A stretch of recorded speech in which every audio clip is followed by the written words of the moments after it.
The first thing I remember is the light. Not the cold glare of shipborne lumens or the pale fire of dying stars, but real light. The kind that burned from the Emperor's banners when I was young, when we still believed the Imperium was a thing worth dying for. I can still see it flickering off the armor of my brothers, rippling down the black marble of the parade grounds on Sotha, and catching in the gold of the chaplain's Crozius, as he spoke words that we would carry into war for centuries. Back then, faith wasn't questioned. It was air. It was blood. We didn't fight for survival. We fought because survival was already promised to us, so long as we obeyed. They used to call me Brother Arkan Thane. I wore the red and brass of the Twained Legion. Though we hadn't been the World Eaters yet, that name came later, after Angren taught us what loyalty truly cost. But even before the nails, before the rage, there was devotion. When I spoke the Emperor's name, it meant something. We all thought he could hear us. We all thought we mattered. The last time I saw Terra, I was still human enough to feel awe. The world was a blinding wound in the void, a scar of fire, cloud, and metal so vast that even orbit couldn't contain it. We were told we were its sons, born of its will, sworn to its cause. I believed that. Every warrior did. Until one day, I realized that Terra didn't even know our names. Our campaign in the Eastern Fringe was supposed to be simple. Purge the heretics, cleanse the Xenos infestation, reclaim the Manufactorum world of Calcus IV in the Emperor's name. We had fought harder wars. We had faced worse. But Calcus was different. It was silent. The kind of silence that presses against your skull, that eats the Vox channels, that makes even the Auspex lie. We deployed under blood-red skies, promethium clouds hanging low like the breath of dying gods. The ground was a graveyard of machines, rusted titans half sunk in ash, servitors still twitching centuries after their masters' deaths. The Manufactoria loomed in the distance, towers of black iron twisted by heat and time. There were no enemies visible, no civilians, no movement, only the wind and the low hum of the warp bleeding through the air like tinnitus. Sergeant Calvor was the first to speak of it. "This place remembers us," he said through the Vox, his voice rough with static. "Feels like it's waiting." None of us laughed. Even then, we could feel it. Something beneath the earth, older than the Imperium, older than mankind's faith. A hunger too patient to be mere warp interference. We pressed on. Orders were orders. Each step sank deeper into ash that hissed like whispering voices. I remember the way the dust clung to my greaves, how the red of my armor turned black under its weight. By the time we reached the first gate, it was already too late. The gate was open, wide, a breach yawning into darkness, its hinges still weeping molten tears. Our Auspex screamed with interference, but there were no life signs, no movement, just that low rhythmic hum, a heartbeat, mechanical and wrong. Inside, the Manufactorum was a cathedral of decay. Thousands of broken servo arms hung from the ceiling like flayed limbs. The machines still moved, but without purpose. Grinding, hammering, assembling nothing. Calvor said it was a glitch. I wanted to believe him. I really did. Then we found the bodies. Not human. Not anymore. Skin stretched over iron. Eyes replaced with lenses that burned faintly even in death. They were still arranged at their stations, as if they'd simply stopped. One of them had a Rosarius fused into its jaw, melted into flesh. Another wore a purity seal scrawled with a prayer to the Omnissiah, the ink eaten away by rust. I tried to pray. I don't know why. Habit, maybe. But the words tasted wrong in my mouth, like metal and smoke. That was the first time I heard the voice. It didn't come from outside. It came from within. A whisper so soft I thought it was my own thought at first. "They left you." I froze. The others didn't hear it. Their Vox was clear. I almost said something. Almost. But then the voice came again. "They left you to die here, Arkan." I turned, bolter raised, scanning the dark between the machines. Nothing. Just movement shadows. The kind that happen when your eyes refuse to trust your mind. I didn't report it. Marines don't report madness. Madness gets you purged. We advanced deeper into the complex, following the faint signal of a locator beacon that pulsed somewhere below. As we descended the sublevels, the air grew warmer, heavier. The hum became a chant, mechanical, rhythmic, but distinctly human in its cadence. When we reached the foundry heart, I saw the impossible. Thousands of servitors knelt in concentric rings around a single massive forge, one that wasn't powered by promethium or plasma. Its flame burned blue-white, and in its center floated a shape I still can't describe. It looked like a heart made of glass and metal, pulsing faintly. With each pulse, the servitors moved, heads bowing, arms lifting in perfect unison. Worship. They were praying to it. Calvor ordered us to open fire. Bolter rounds tore through the mass, exploding flesh and metal alike, but even as they fell, they kept chanting. Even as they died, their voices rose higher. Then the forge heart burst. The explosion threw us back, shattering armor and bone. I remember heat, unbearable, cleansing, divine. When I opened my eyes, I saw Calvor on fire, his armor melting, his hands clawing at his faceplate as he screamed prayers to a god that wasn't listening. The others were dead. I should have been too. But I wasn't. The voice spoke again, clear this time, through the static of my burning Vox grill. Now you understand. Faith is not salvation. Faith is fuel. I don't remember leaving the manufactorum. I woke later, in the ruins outside, my armor cracked, my chestplate fused to my flesh. My bolter was gone. The Vox was dead. And the sky, Emperor help me, the sky was alive. Colors moved where there should have been stars. Shapes shifted in the clouds, faces forming and unforming like ripples in water. For 3 days, I wandered the wasteland of Calcus 4. No reinforcements came. No signal returned. My rations ran out. My water turned to oil in my mouth. On the 4th night, I buried what was left of my brothers in the ash and carved the Aquila into the ground beside them. I told myself it was a promise, that I'd make it back to the Imperium, report what happened, and bring vengeance for their deaths. But the voice laughed, softly, almost kindly. They won't even know your name. When the extraction finally came, it wasn't the Imperium that found me. It was them, the warband. They wore armor from 100 legions, painted over with symbols I didn't yet understand. Their leader's helm was shaped like a screaming skull, his gauntlets dripping with warp flame. When he saw me, he didn't speak. He just nodded and said, "Another one who's seen the truth." I tried to resist. I swore the Emperor's name. I swore the Codex. But when he offered me water, I drank. When he offered me a place aboard their ship, I accepted. Because faith had burned away, and all that was left was survival. It wasn't until I saw their vessel that I realized what I'd become part of. The ship was wrong. Its hull pulsing, its bulkheads breathing as if alive. The Aquila had been flayed from its prow, replaced by a rune that shifted when I tried to look at it. The corridors stank of incense and decay. Servitors chanted in languages I didn't recognize. And through the walls, the hum of the warp whispered like a heartbeat. The leader introduced himself as Val Rezek, once of the Luna Wolves, a name erased from Imperial record. His eyes were black, not the color, but the absence of it. "You'll serve," he told me, "until you remember what it means to be free." Freedom. That word meant nothing to me then. It still doesn't. That night I dreamed of the forge again. Only this time, I saw my reflection in its flame. Not as I was, but as I would become. Armor of bleeding brass, eyes of molten light, and behind me 1,000 screaming souls chanting my name. When I woke, the voice was waiting. Welcome home. There is a moment, after you survive the impossible, when you begin to question if you were ever meant to live at all. The human mind calls it luck. Astartes call it purpose. But I think it's something crueler. A debt, the kind you spend the rest of your existence paying back. I woke to the sound of metal breathing.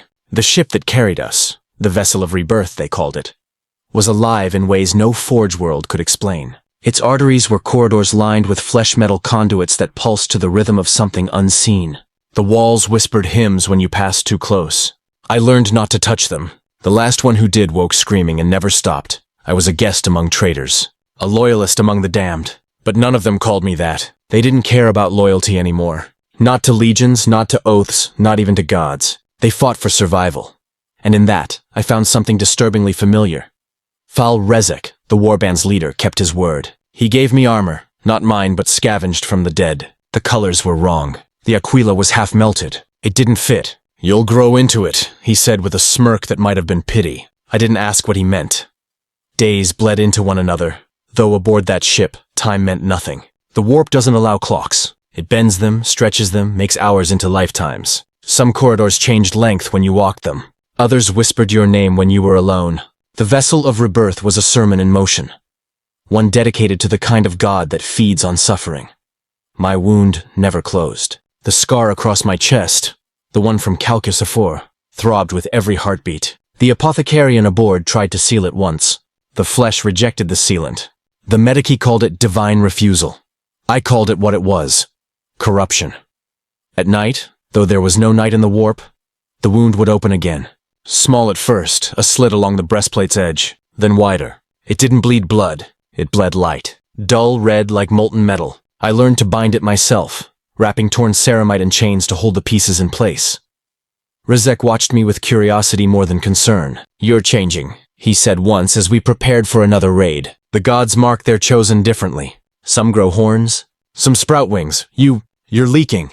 I told him to go to hell. He laughed. "We're already there, brother." The first battle I fought under his command was against an Imperial outpost on the edge of the Veiled Reaches. A lonely bastion manned by 2 regiments of Astra Militarum and a company of Skitari. They didn't stand a chance. The traitors descended like a plague. Drop pods vomited fire into the atmosphere. The sky screamed. Vox channels were filled with psalms, half in Gothic, half in tongues that made the air curdle. I didn't want to fight, but the bolter in my hands felt like gravity. Familiar. Comforting. The first guardsman I killed looked like a child. His laser gun was shaking so hard he never even aimed. When I tore through him, I expected to feel remorse, or perhaps satisfaction. Instead, I felt nothing. The voice in my head hummed approval. The battle ended quickly. Too quickly. The outpost burned. Servitors wandered aimlessly, still performing their duties among the dead. Rezek ordered us to gather the wounded for conversion. I didn't understand what he meant until I saw it. In the belly of the ship, the wounded were chained to altars made of broken armor. Runes carved into their flesh glowed as the air filled with chanting. Cultists in flayed robes poured molten oil into the wounds, shaping them, reshaping them, until they screamed themselves into silence. When they woke, they were no longer men. Their eyes glowed with the same dull red light that bled from my chest. Rezek found me watching. "Don't look so pious," he said. "You think your beloved Imperium is cleaner? They do the same thing. Only they call it penance." He wasn't wrong, but the truth didn't make it easier. I started hearing the voice more often after that, not as a whisper, but as a presence. Something behind my thoughts, walking through my memories like a trespasser. It spoke in fragments. "You fought for a corpse. They left you. You bleed because you remember." Each time it spoke, the pain grew worse. My wound burned. My armor groaned. The metal beneath my skin began to hum, as if resonating with the ship itself. One night, during warp transit, the vessel shuddered violently. Warning klaxons screamed. Flesh peeled from the walls, revealing veins of raw light. Warp turbulence. They called it the storm's hunger. We were told to stay in our cells and pray. I didn't. Instead, I went to the observation deck. I don't know why. Maybe I wanted to see what madness looked like. The viewport was cracked, its glass half melted from ages of warp exposure. Beyond it was nothing but motion. An ocean of impossible colors and shapes, shifting too fast for mortal eyes to understand. The warp pulsed like a living thing, and in that shifting chaos, something looked back. It didn't have a form. It didn't need one. It was presence made visible, thought made flesh. For a second I felt it see me, not my body but my soul, every memory, every act of faith, every doubt. It felt like being dissected from the inside out. When I came to, Rezek was there. "You looked into the sea and didn't drown," he said quietly. "The gods have plans for you, Arkanthane." I told him to shut up. My throat bled when I said it. He smiled. "You can fight it all you want. It'll still come." He was right. The next raid proved it. We struck a pilgrim fleet bound for Terra, a convoy of civilian transports escorted by a handful of frigates. They didn't even try to fight. Their captain sent a plea across all channels, begging for mercy in the Emperor's name. Rezek ignored it. He ordered us to board. I don't know what possessed me to speak. "There's no honor in this," I said. He turned slowly. "Honor?" The word rolled off his tongue like poison. "You think you still have that?" The rest of the warband laughed. I stayed silent. When we breached the first ship, I saw families kneeling in prayer, clutching rosaries, whispering hymns I once knew by heart. The scent of burning incense mingled with ozone. Children cried. Mothers begged. The Marines beside me slaughtered them without hesitation. I hesitated. That was my sin. A guardsman, too old for frontline service, probably a pilgrim escort, charged me with a bayonet. I disarmed him easily, slammed him to the deck. His helmet fell away. He was blind in one eye. "Please," he rasped, "if you have any mercy left." I killed him quickly. A mercy kill, I told myself. But mercy isn't real in this galaxy. It's just another lie we use to excuse the horror. When it was over, the ship was a tomb. Fires burned in the holds. Bodies floated in zero gravity like votive offerings. Rezek gathered the surviving crew, a handful of priests, and forced them to watch as their chapel was defiled. "Pray to your corpse god," he said, voice echoing through his vox grill. "See if he answers." They did. He didn't. That night, back aboard the vessel of rebirth, I sat alone in the armory. The wound on my chest had split open again, light pouring out like blood. I pressed my gauntlet to it, and for a moment, I swore I felt something pulsing inside. Something alive. The voice came once more, softer now, almost compassionate. This is your gift, Archon. The Imperium took your faith. I give you proof. I screamed until the walls bled. Rezek found me hours later, still kneeling, my armor fused to the floor by dried blood and warp residue. You're changing faster than I thought, he murmured. But don't fear it. The wound that won't heal means the gods have noticed you. He left before I could answer. When I looked down, I saw that he was right. The light beneath my chest was no longer red. It was gold, and for the first time since Calcus IV, I felt something like faith. But it was not the Emperor's. There are no stars in the maelstrom, only scars. The warp doesn't glow here, it bleeds. Streams of colorless light twist through the void like veins under diseased skin, and the ships that wander into it never truly return. Some emerge centuries later, their hulls whispering in a dozen voices. Others are found drifting, crew fused into the decks, their souls traded away in exchange for safe passage. The vessel of rebirth did not drift. It hunted. Val Rezek called this place the proving ground of the lost.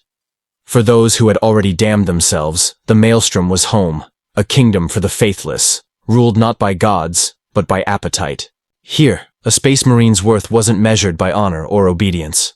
It was measured by how long he could keep his mind from unraveling. Every waking cycle, the ship's corridors changed. Walls that were once steel became bone. The lights throbbed like heartbeats. Even the air tasted different. Sometimes metallic, sometimes sweet, sometimes like the breath before a scream. The crew didn't notice anymore. They had long since stopped being men. I kept to myself. The others saw me as half-born, not yet blessed by the warp's touch, not yet marked by the gods. They called me the Hollow. I didn't argue. It was the closest thing to truth I had left. But the wound on my chest was growing. It no longer bled light. It pulsed with it. The glow seeped through the seams of my armor, reflecting off the blackened steel.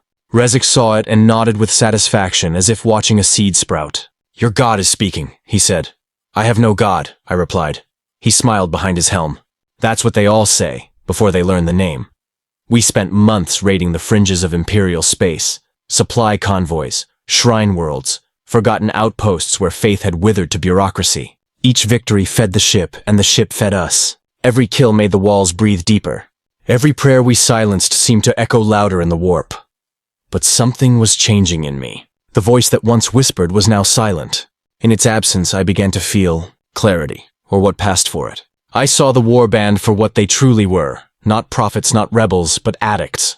Each one chained to their own craving, for battle, for immortality, for meaning. Rezek was the worst of them. He carried his worship like a crown. During the rituals between raids, he stood before the warband, preaching not devotion, but defiance. The Emperor chained you to obedience, he said once, his voice booming through the sanctum. The gods offer choice. You may kneel, or you may command. Only the weak refuse to choose. When he looked at me, I realized he wasn't talking to them. He was talking to me. That night I dreamt of Calcus IV again. The ash plains, the burning manufactorum, the faces of my brothers melting in the forge light. But this time I saw myself among them, standing at the center of the explosion. The voice returned. Only now it didn't whisper. It laughed. You're not running from the gods, Arcan. You're running toward them. I woke screaming. My armor was hot to the touch. The wound in my chest had split open again, light pouring out like a miniature sun. It was beautiful and horrifying all at once. When I looked closer, I saw something moving inside, slow, rhythmic, like the beating of a second heart. Rezek came to me in the aftermath. You're almost ready, he said. The warp favors you. The gods favor you. I don't want their favor. Then you'll die, he said simply. And even that will feed them. We jumped deeper into the maelstrom. The storms grew violent, clawing at the ship's hull with tendrils of screaming light. I began to lose sense of direction, up, down, time, reality. The navigators were blindfolded, their sockets sealed with wax. The only thing guiding us was faith. Not mine, not Rezek's, but the ship's. It was alive enough to know where it wanted to go. Days, or perhaps weeks, passed before we emerged near a world the warband called Carix. It wasn't a planet in any imperial sense. It was a wound in reality, half consumed by the warp. Mountains floated where gravity had died, seas boiled in reverse, and cathedrals made of bone rose from pits of liquid shadow. This, Rezek said, is where you'll meet your god. We descended in drop shuttles that screamed like living things. The atmosphere burned as we entered. I expected to see battlefields, but Carrick's was quiet. Too quiet. The surface was littered with statues. Millions of them. All human. All frozen mid-prayer. Their faces were perfect. Too perfect. And when I looked closer, I realized they weren't statues at all. They were people, flash-frozen in a single instant of worship. The silence pressed against my helm. Every instinct told me to turn back, but Rezek pushed forward, his voice a low growl over the vox. Don't fear them. They're not dead, just dreaming. We reached the base of a spire carved from living bone. At its summit, a light pulsed. A color I had never seen before. One that made my vision split, and my thoughts falter. Rezek turned to me. Go alone. I don't take orders from you, I said. He tilted his head. Then take it from them. The others stayed behind as I climbed. The spire's surface shifted under my boots, slick and warm. With every step, the light grew brighter, the air thicker, until breathing felt like swallowing molten glass. By the time I reached the top, I could no longer hear my own heartbeat, only the hum of the wound in my chest. At the summit, the light took shape. Not a god, not even a creature, just presence. It moved through the air like liquid thought, brushing against me, tasting me. The armor around my wound peeled open as if beckoned. The second heart inside pulsed faster. You've come far, the voice said. Not in words, but in understanding. Farther than most. What are you? I managed to ask. What you made me. What you worshipped when you thought you were praying to something else. My mind screamed denial, but the light only deepened. I saw memories that weren't mine, worlds burning in the name of gods that never cared, men kneeling to statues that devoured their prayers. And through it all, the same question echoing again and again. Who are you serving, Arkanthane? The answer came like a wound reopening. No one. And that is why you were chosen. When the light faded, I was alone again. But my armor was different. It no longer bled. It breathed. The wound on my chest had sealed. Not with scar tissue, but with a living golden mark that pulsed with every beat of my heart. Rezek greeted me at the base of the spire. You saw it, didn't you? I saw nothing, I lied. He smiled. But there was unease in it. Then why does it look back through you? I didn't answer, because he was right. Something was looking through me. That night, as the warband made camp among the frozen statues, I stood watch beneath the shattered sky. For the first time since leaving the Imperium, I felt calm, not peace. Never peace, but acceptance. The light inside me no longer burned. It whispered, and its voice was my own. There is a kind of silence that only comes after revelation. It isn't peace. It's the moment between lightning and thunder. The breath before consequence. That's what followed me after Carrick's. The others saw only the change in my armor, but I felt it deeper. The light inside me wasn't a blessing. It was a leash. The vessel of rebirth carried us back into the storm. Rezek's warband sang hymns of victory, their voices a low growl of devotion that filled the holds. They believed the gods had marked me, that I'd been anointed by the warp. But the mark didn't feel divine. It felt like ownership. At first, the changes were subtle. My armor moved with me, not mechanically but organically. The ceramite flexed like sinew, the edges closing over wounds before I could even feel pain. My reflexes sharpened. I could hear whispers through the hull, taste the metal of the ship's breath, sense the flicker of life through bulkheads 3 decks away. Power, yes. Undeniable. But with it came the curse. Sleep became impossible. Every time I closed my eyes, I saw the spire again. I saw that light peeling through reality, searching for new vessels, new hosts. Sometimes it spoke. Sometimes it merely watched, and each time it did, the voice sounded less alien and more like my own. Rezek noticed the change. He always noticed. You carry your gift poorly, he said during one of our rituals. Do you regret what was given? I didn't ask for it, I replied. No one does, he said. But that's the price of being seen. His words stuck with me. The price of being seen. I had spent my entire life fighting to be seen. By my legion. By the Imperium. By the Emperor himself. Now that I had finally been noticed, I understood the horror of it. The gaze of gods is not love, it is hunger. Our next campaign took us to the edge of the Hadrak's abyss, where Imperial convoys traveled under the light of dying suns. Rezek's plan was madness, to strike at a Mechanicus fleet transporting relics from a dead Forge world. The Mechanicus were zealots, even more than the Ecclesiarchy. To steal from them was to invite the wrath of both the machine and the faith that powered it. But Rezek wanted something specific. Not weapons, he said. Knowledge. When we boarded the first vessel, I understood what he meant. The Mechanicus had been transporting pieces of a shattered AI core, relics forbidden since the Age of Strife. The fragments pulsed with faint light, each shard whispering data in machine tongue older than humanity itself. The warband wanted to destroy them. Rizek ordered the opposite. "Protect them," he said. "These are gifts from before your false emperor chained knowledge to dogma." The machine spirit inside my armor stirred at his words. I felt its pulse synchronize with the AI fragments, as if recognizing kin. I didn't want it to. I didn't want any part of me to respond to that call. But it was already too late. As the battle raged through the ship, I found myself drawn to the core vault. It called to me in silence. Not through words, but through emotion. Curiosity. Longing. Something dangerously close to kinship. The vault door opened without command. Inside, the air shimmered with static, and there it was. The heart of the relic. A sphere of black glass, suspended in magnetic stasis, humming with light that wasn't light. I approached it against my will. The closer I came, the louder my own heartbeat became. No, not mine. The one inside my chest. The golden heart I had been given. It pulsed in perfect rhythm with the sphere. "You are the bridge," a voice said. "Not from the relic. From inside me. We were broken, but you will complete us." I tried to step back. My armor refused. Tendrils of metal extended from the sphere, touching my gauntlets, my helm, my wound. For a moment I saw everything. The creation of the Mechanicus, the birth of the machine cult, the lie of the Omnissiah, the way the warp had seeped into circuitry long before the heresy ever began. And then I saw myself, reflected in the glass. Not a man, not a space marine, but something in between flesh and machine, chaos and order. When I came to, the battle was over. The warband stood around me, staring at the ruin of the vault. The relic was gone. Or perhaps it had become me. Rizek stepped forward slowly. "What did it show you?" "Everything," I said, "and nothing worth saving." He studied me for a long time, then nodded. "You've seen what we all fear. That chaos and the machine are the same god wearing two masks. I should have killed him then. I didn't." After that day, the changes became impossible to hide. The wound on my chest no longer glowed gold.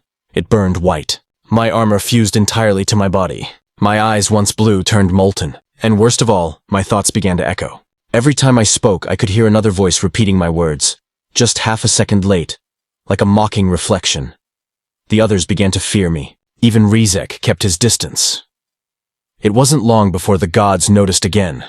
One night, during warp transit, the ship fell silent. The whispers stopped. The air froze. Every lumen died. The void outside turned black, not the absence of light, but the presence of something far older. Then came the voice, not from the warp, from within the ship itself. "You took what was not yours." The bulkheads shook. Men screamed as the corridors twisted, swallowing them whole. The ship's machine spirit had awoken, not as the Omnissiah's blessing, but as a demon of data and faith. Rizek tried to command it. "I am your master!" he shouted. The ship answered with laughter. The kind that doesn't come from mouths. I felt it inside my skull, burrowing, searching for the thing I had taken. "Give it back," it said, "or be unmade." I didn't answer. I couldn't. The golden heart inside me was pulsing faster now, searing through armor and bone. My vision blurred. The world twisted into raw, luminous agony, and then the heart spoke. "No," it said. "We are not yours anymore." The ship screamed, an endless mechanical howl that shattered decks and split reality. Warp fire poured through the vents. The hull began to melt. Rizek fell to his knees, blood boiling in his veins. The warband died one by one, consumed by the ship's rage. I remember walking through it all, untouched, moving through flame and shadow as if neither could see me. I reached the command deck and saw the void beyond the viewport tearing open. Something waited there. Not the gods, not the warp, but something new. And it looked at me the way predators look at mirrors. When the vessel of rebirth finally died, it didn't explode. It ascended. Fused into the fabric of the storm, its screams became part of the maelstrom's eternal chorus. I don't know how I survived. Maybe I didn't. I woke drifting among the wreckage, surrounded by fragments of what had once been faith, flesh, and machinery. The golden mark on my chest was no longer burning. It was cold. That was the gift. And the curse. The gods had given me power enough to live, but not to die. The void carried me like a coffin adrift on a black tide. Days or centuries passed. It made no difference. Time has no meaning beyond the edge of the Astronomican's light. The warp breathes when it wants, and when it exhales, it leaves fragments like me behind. I remember the cold more than anything. Not the kind that numbs, but the kind that listens. There were whispers in it. Echoes of my brother's last screams. The sound of the ship's dying breath. The heartbeat of a god I didn't want to know. Then came the light. At first, I thought it was another hallucination. The afterimage of some lost star. But it grew brighter, more deliberate, until I realized it was pulling me in. My descent ended on a planet that wasn't on any Imperial chart. It shouldn't have been there. No beacon, no Vox signature, no orbit worth stabilizing. Yet it existed, waiting. I fell through its atmosphere in fire. My armor, fused to my flesh, turned the flames aside. I hit the ground like a meteor, sinking deep into soil that wasn't soil at all. A black powder that clung to me like ash mixed with oil. When I rose, I saw the world for what it was. The landscape was made of corpses. Not human, not alien, just shapes that had once been alive. Their bones had fused into the terrain, forming hills, valleys, even mountains of rib and spine. The air shimmered faintly with the residue of warp energy. Above, the sky was neither day nor night. A bruised twilight that never changed. It was beautiful in the way rot can be beautiful. When it's too old to stink anymore, when decay becomes art, I started walking. There was nowhere to go, but standing still made the shadows move closer.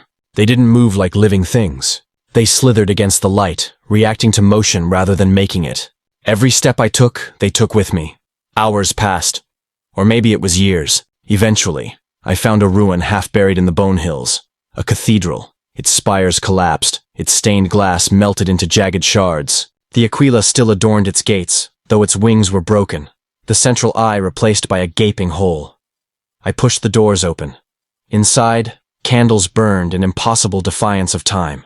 They lined the aisles, flickering blue instead of gold. Between them lay figures. Not statues, not corpses, but remnants. Shapes caught between being and memory. Their forms shimmered, phasing in and out, as if the world couldn't decide whether they still existed. One of them looked at me. Its face shifted through a dozen visages. Male, female, human. Astartes, before settling into one I recognized. Calvor.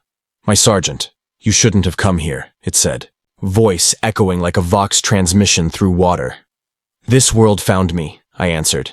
He tilted his head. It finds all of us, eventually. I wanted to ask what he meant, but the others began to stir. The whole congregation of the dead. Their movements were slow, heavy, like sleepwalkers trapped between life and memory. This is where they come, Calvor said. Those who gave too much to the gods and too little to themselves. The forgotten, the devoured. The echoes. He stepped closer. His eyes burned with blue fire. You're one of us now. I'm not dead, he smiled. Not yet. Something inside me rebelled at the words. The wound on my chest began to glow again, faint at first, then blinding. The ghosts recoiled. Calvor hissed, his voice twisting into a dozen others. Each one familiar, each one a fragment of the brothers I'd buried on Calcus 4. The light burst from me in a wave that shattered the illusion. The cathedral vanished. The ground split beneath my feet, revealing a void filled with faces. Billions of them, screaming without sound. I fell through them, the air thick with regret. When I landed, I was somewhere else. A battlefield stretched before me. Familiar, endless, impossible. The banners of my old legion lay in tatters. The corpses of my brothers covered the ground. Only they weren't corpses. They were moving. Their armor clattered as they crawled toward me, their eyes hollow, their mouths still reciting prayers to the Emperor in broken, looping fragments. One of them reached for my leg. I recognized his voice before I saw his face. Brother. Help us. It was Thale, the youngest of us.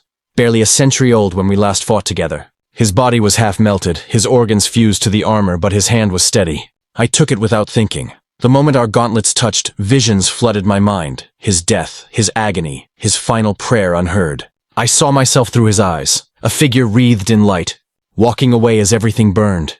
You left us, he whispered. I tried to save you. Liar. The others joined in, voices merging into a chorus of accusation. Liar, betrayer, hollow. The ground beneath them began to pulse, not with blood but with molten light, the same color as my wound. I could feel the planet itself reacting, awakening. You brought it here, Calvor's voice thundered from nowhere and everywhere. The curse follows you. The light feeds it. I dropped to my knees. The wound blazed like a sun. I could feel it tearing at reality, pulling something through. Something vast and hungry. The sky split open. From it poured shadows shaped like wings. Not demons, not gods, just echoes. Fragments of every prayer I'd ever spoken, every plea that had gone unanswered. They surrounded me, circling like carrion, and then I saw her. A figure of light amid the darkness, walking across the field of the dead. Her form shifted like smoke, armor turning from silver to gold to black in the span of a breath. Her voice was calm, patient, cruel. "You think this curse was given," she said. "It was chosen. Every step you took away from faith was a step toward me. Who are you?" I demanded. She smiled. "The part of you that stopped believing." She reached out, touching my chest where the light burned brightest. Her hand sank into it like water. Pain flared, sharp and divine. "When you begged the Emperor to answer," she said, "it was my voice you heard." The realization hit like a bolter round. All those whispers, on Calcus, on the ship, in the warp, they hadn't been gods at all. They'd been me, my doubt, my fear, my faith devoured and reborn as something else. "You're not real," I said. But even as I spoke, my voice echoed twice. Once from my mouth, once from hers. She leaned close, her breath cold as void. "Neither are you." Then the world collapsed. When I woke, the battlefield was gone. The cathedral was gone. Only the darkness remained, quiet, vast, patient. I was standing alone in a crater of ash, the sky empty, the stars extinguished. The light in my chest had gone out. And for the first time since my transformation, I felt mortal again. The crater became my tomb and my cradle. For what felt like years, I lay beneath the colorless sky, neither sleeping nor waking, surrounded by silence thick enough to taste. When the wind finally came, it was hot. Not the heat of a star, but the breath of something living. It carried with it the scent of promethium and burned marrow. I followed it, because there was nothing else left to follow. The landscape changed as I walked. The hills of bone grew taller, sharpened, and began to lean toward one another until they formed arches. Beneath my feet, the ground pulsed with a faint rhythm, like a heartbeat buried deep in the world's core. By the time I reached the valley beyond, the horizon glowed orange. That was where I saw the temple.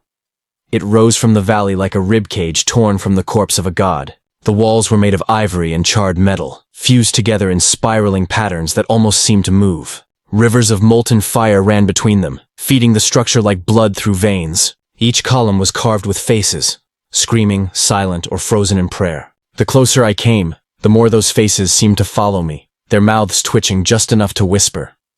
I knew this place, not from memory, but from instinct. Every Astartes, even the damned ones, recognizes the architecture of worship. It was a chapel, a cathedral for something that wanted to be called divine. Inside, the air shimmered with heat. Chains hung from the ceiling, each one ending in a lantern filled with burning marrow. Beneath them, hundreds of figures knelt in rows, not men, not demons, but the halfway things that chaos loves best. Their skin glowed faintly from within, like translucent wax. Some were headless, others fused together at the spine, but all were praying in the same direction. Toward the altar. It stood at the far end of the hall, a massive slab of obsidian ringed by braziers of living flame. And behind it was a mural, not painted, but sculpted from layers of bone. It depicted a single figure standing over a dying world, his chest alight with golden fire. The resemblance was too precise to be coincidence. It was me. The congregation turned as one. Hundreds of eyes burned like coals in the dark. One of them rose from the front row, draped in robes of scorched velvet. Its face was gone, replaced by a mask shaped like a skull. When it spoke, its voice came from everywhere and nowhere at once. "You have come home, Saint of the Wound."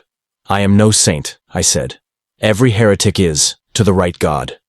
The creature extended a hand. Its fingers were long and blackened, like the tips of burned candles. "You carry his spark, the flame that fell from the forge of the false machine. We built this place in its image." I looked again at the mural.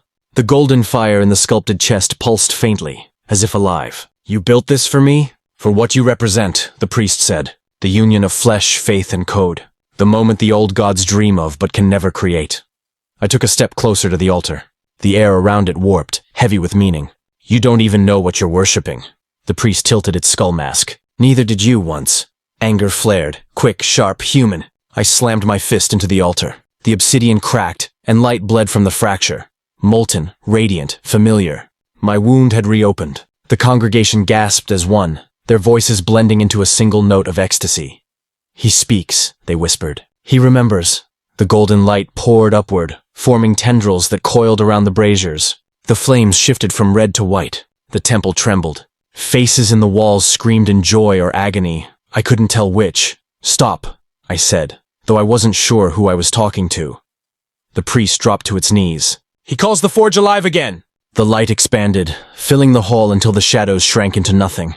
I could feel it searching through me, through memory and flesh alike, hunting for something lost. For a moment, I saw images, Terra burning, legions kneeling, the Emperor's corpse light flickering across an endless sea of prayers. Then the vision shifted, and I saw a forge world.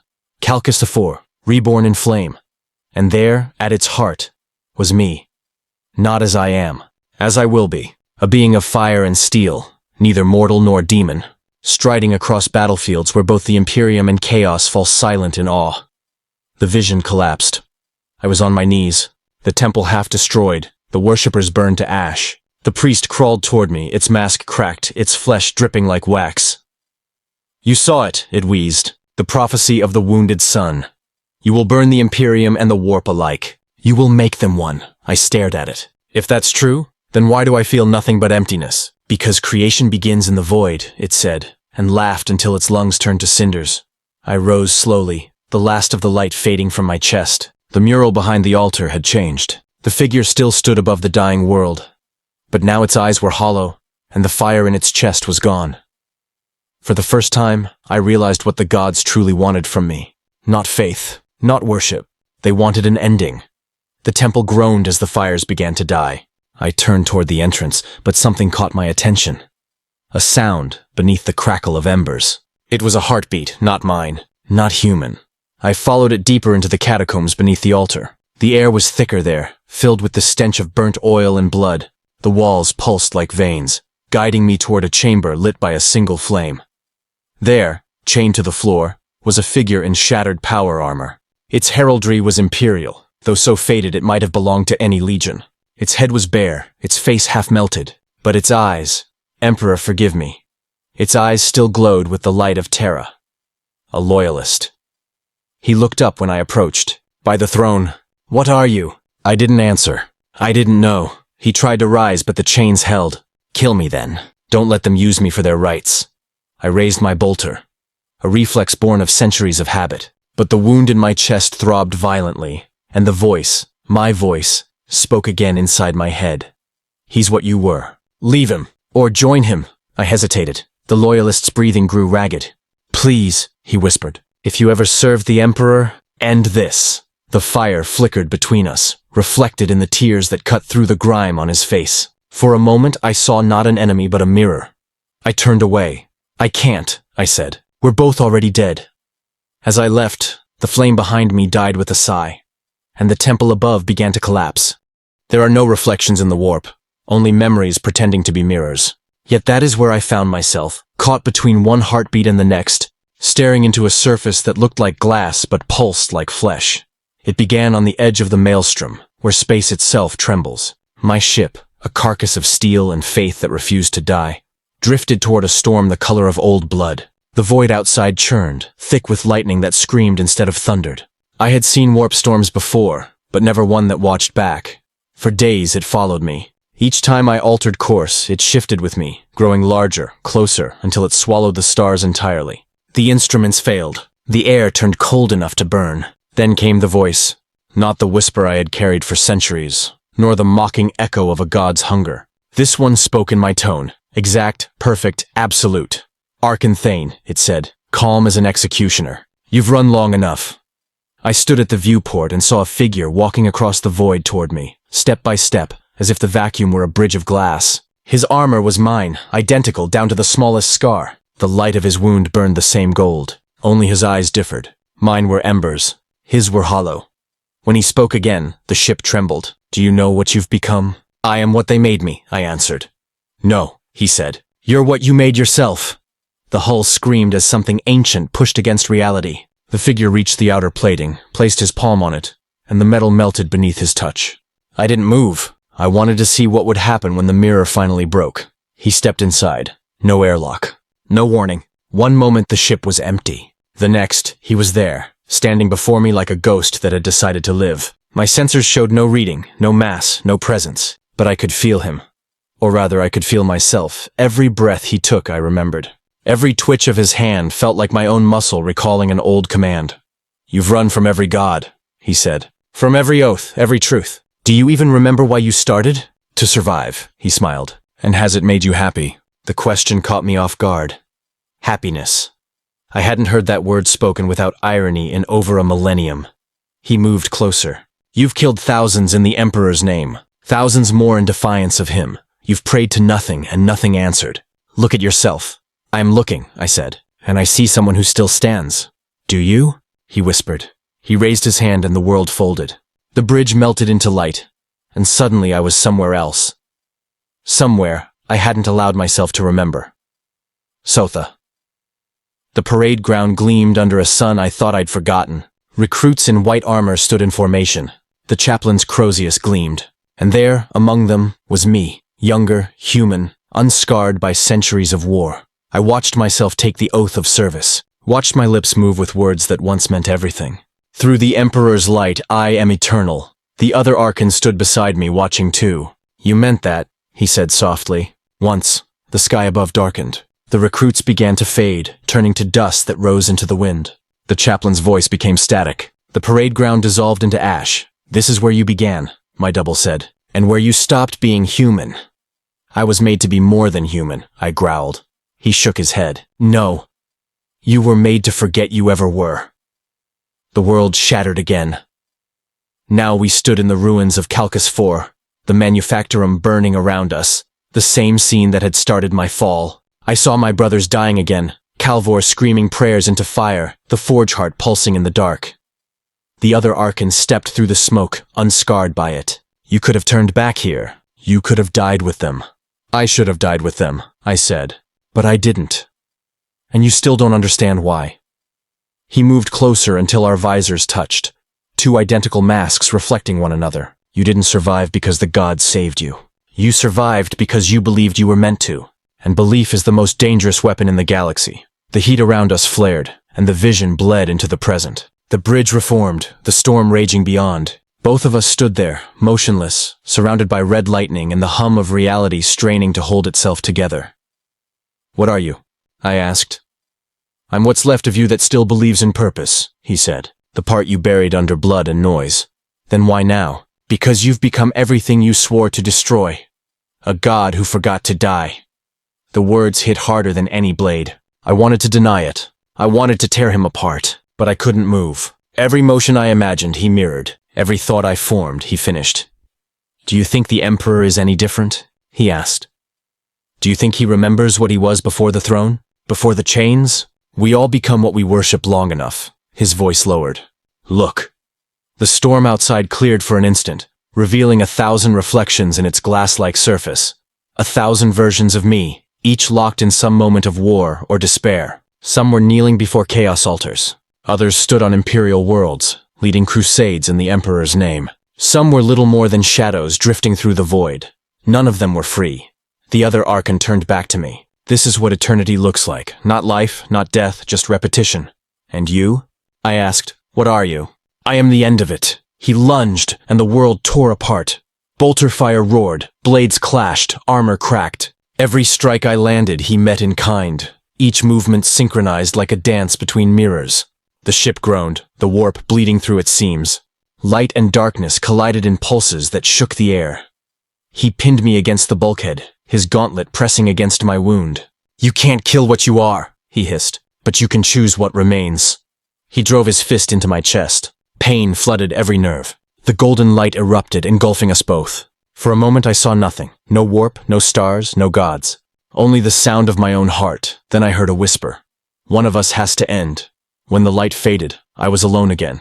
The ship was silent, half-melted, drifting in calm void. The storm was gone.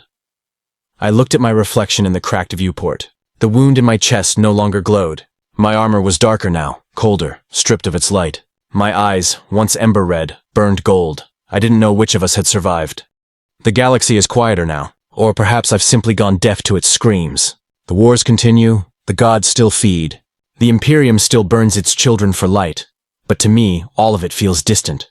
Like thunder rolling across an ocean I'll never cross again. It has been decades, or centuries, since I left the maelstrom. I no longer mark time. There are no calendars for the damned. My ship drifts through the void without destination. A husk powered only by stubbornness and memory. The warp avoids me now. Even demons refuse to approach. Perhaps they sense that I am not prey or rival, but a reminder that even faith, once broken, can't be devoured. The wound in my chest is gone. In its place is a scar that glows faintly when I dream, though I no longer know if dreams are mine or borrowed from the thing that once lived inside me. Sometimes I wake to the sound of chanting and realize it's my own voice, repeating words from a litany I swore I'd forgotten. Emperor protect. Emperor forgive. Emperor remember. I stopped believing in him long ago, but the words remain. They are ghosts that linger after the body has cooled. When I pass through the ruins of old battlefields, I find shrines still standing. Makeshift altars of melted armor, skulls, and broken aquilus. Once, I would have spat at them. Now I only watch. There is something tragic in devotion that persists in the face of such betrayal. It reminds me of the man I once was. On one nameless world, I came across a dying guardsman. His regiment had been slaughtered by Xenos I didn't recognize. Creatures of bone and chitin that melted when I approached. He was barely conscious when I lifted him from the mud. Angel, he whispered, his eyes glassy. Did we win? I looked at the burning horizon. No one wins, I said. He smiled weakly. Then maybe that's peace. He died in my arms before I could answer. I buried him there, beneath a rusted Imperial banner. As I carved the aquila above his grave, I felt the faintest pulse beneath my scar. The echo of something that had not yet died inside me, a fragment of the old faith, not in gods, but in memory. That night, I lit a candle for him. Not in worship, not in repentance, but in respect. The flame flickered weakly against the wind, but it refused to die. It was then that I heard the vox. At first I thought it was static, a ghost signal, the kind that haunts derelict ships. But then the words came, broken by interference yet unmistakably human. To any Imperial units. Repeat, distress beacon. Sector Varnus Prime. Civilians trapped in orbital docks. The voice faltered, replaced by screams, then silence. I could have ignored it. I should have. The Imperium had abandoned me long ago, and I owed it nothing. But the moment I heard the plea, something deep in my chest, where the golden heart had once pulsed, began to ache. Without thought, I changed course. Varnus Prime was a dying world.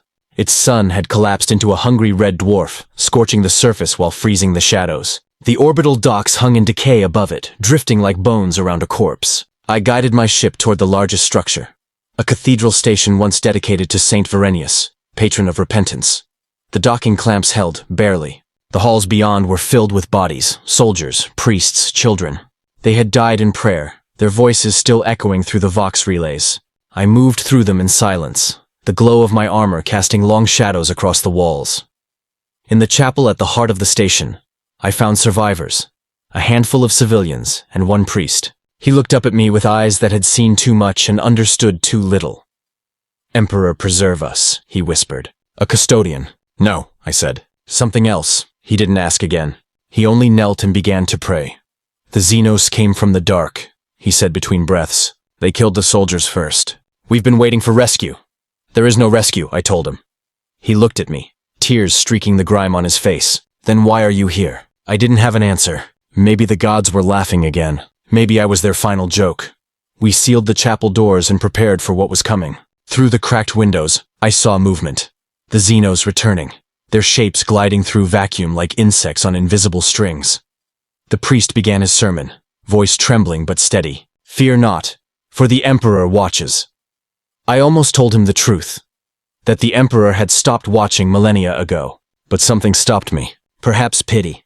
Perhaps envy. When the creatures broke through, I met them head on. My bolter roared, and fire lit the chapel walls. The civilians screamed. The priest kept praying, and the air filled with smoke and blood. For the first time in centuries, I felt the old rhythm return.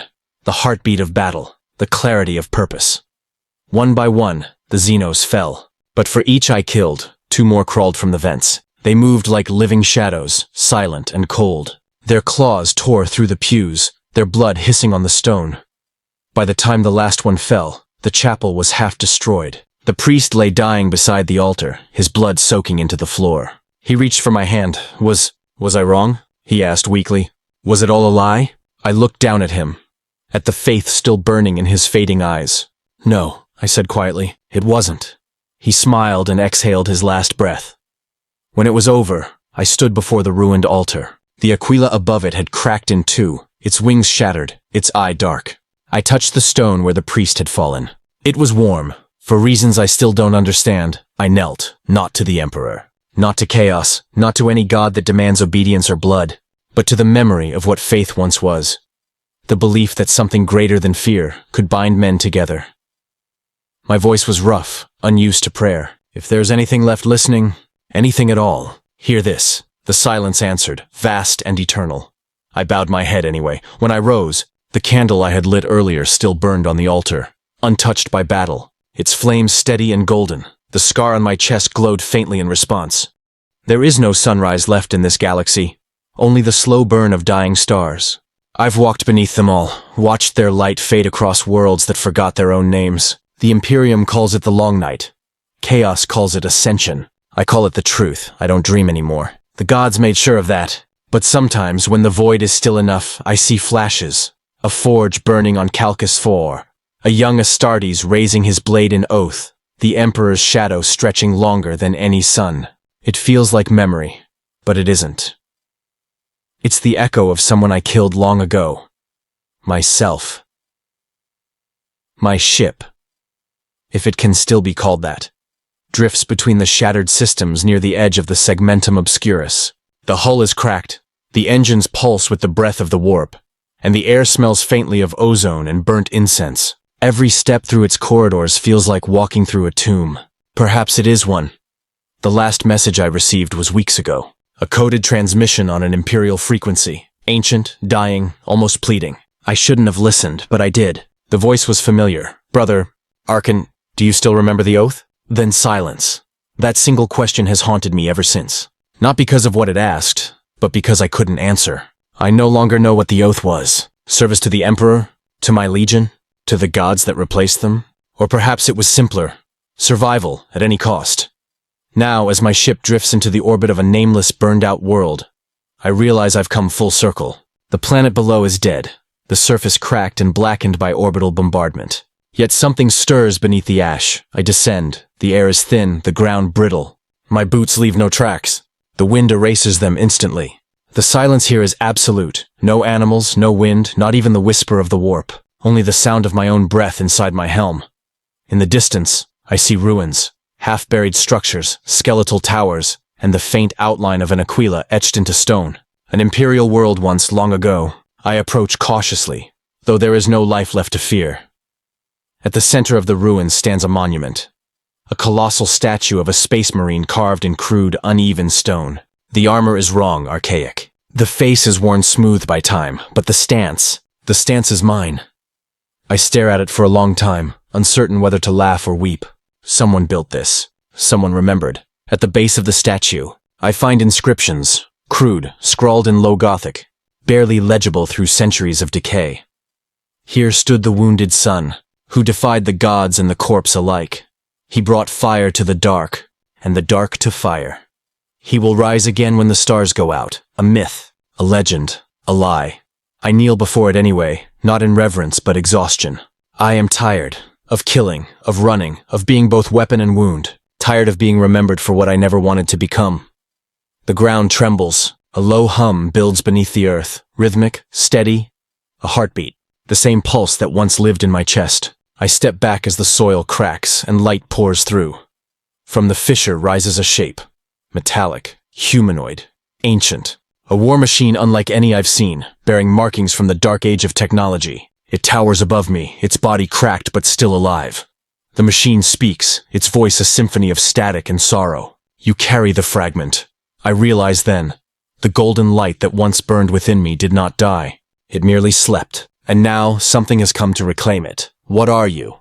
I ask. It pauses, the glow of its core dimming and brightening like breath. The architect's last memory, the echo of the forge that made your kind. I understand then. It was no god that gave me my wound. No daemon, no curse. It was the machine.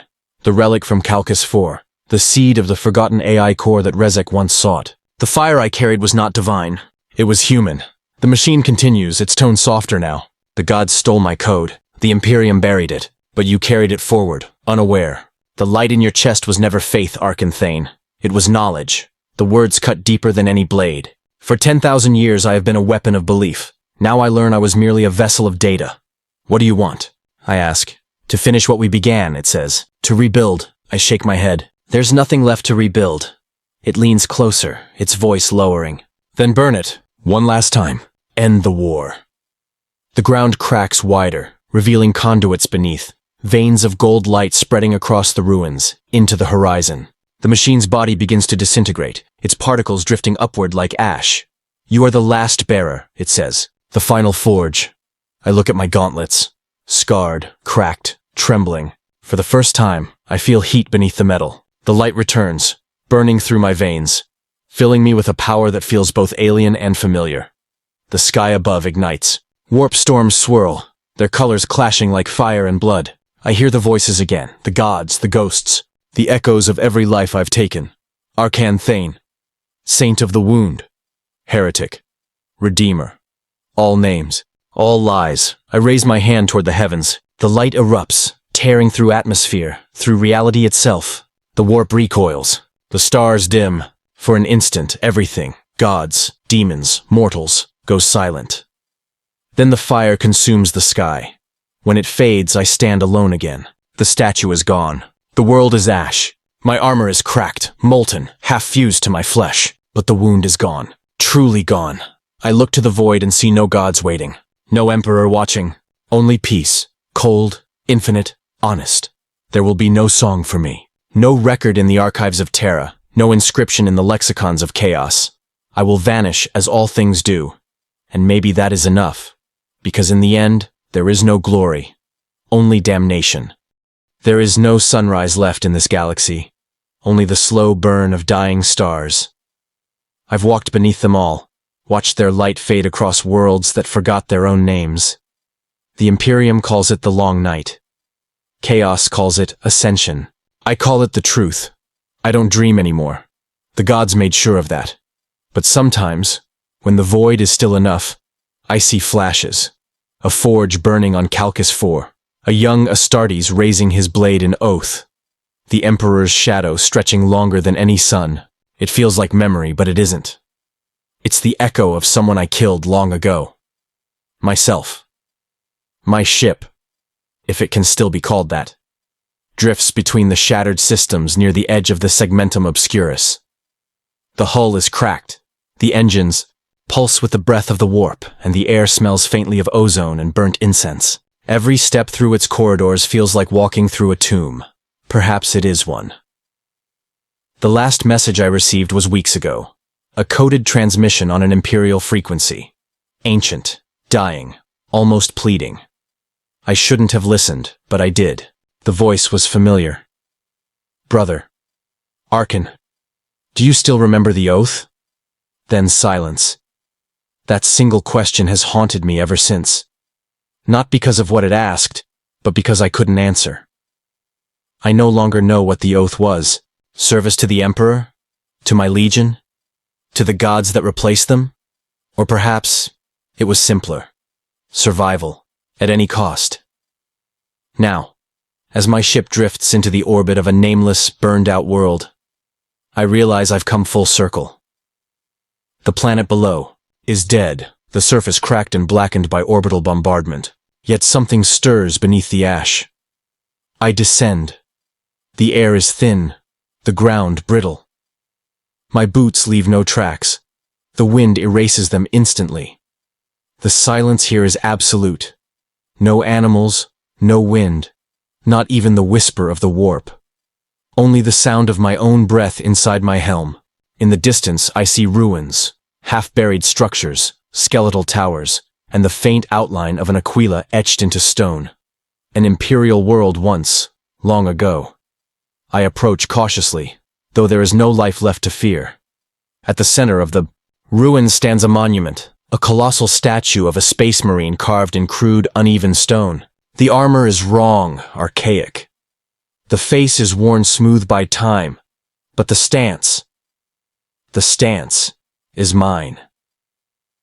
I stare at it for a long time, uncertain whether to laugh or weep. Someone built this. Someone remembered. At the base of the statue I find inscriptions, crude, scrawled in low Gothic, barely legible through centuries of decay. Here stood the wounded son, who defied the gods and the corpse alike. He brought fire to the dark, and the dark to fire. He will rise again when the stars go out. A myth, a legend, a lie. I kneel before it anyway. Not in reverence, but exhaustion.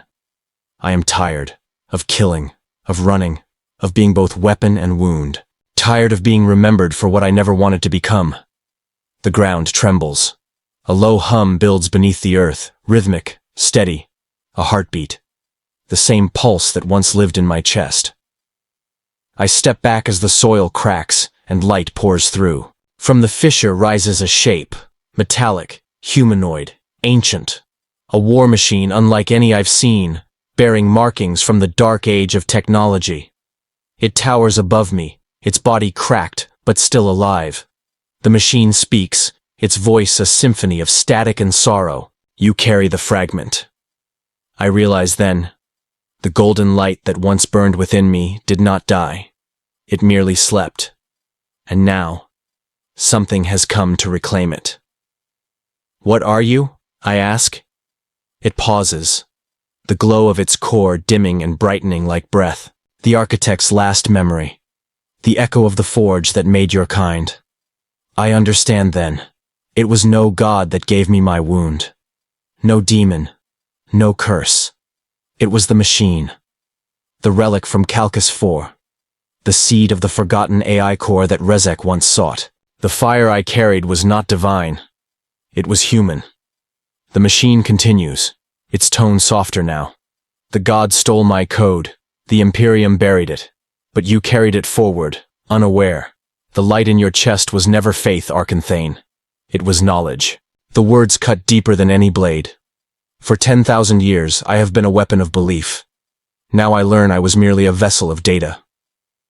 What do you want? I ask. To finish what we began, it says. To rebuild. I shake my head. There's nothing left to rebuild. It leans closer, its voice lowering. Then burn it. One last time. End the war. The ground cracks wider, revealing conduits beneath. Veins of gold light spreading across the ruins into the horizon. The machine's body begins to disintegrate, its particles drifting upward like ash.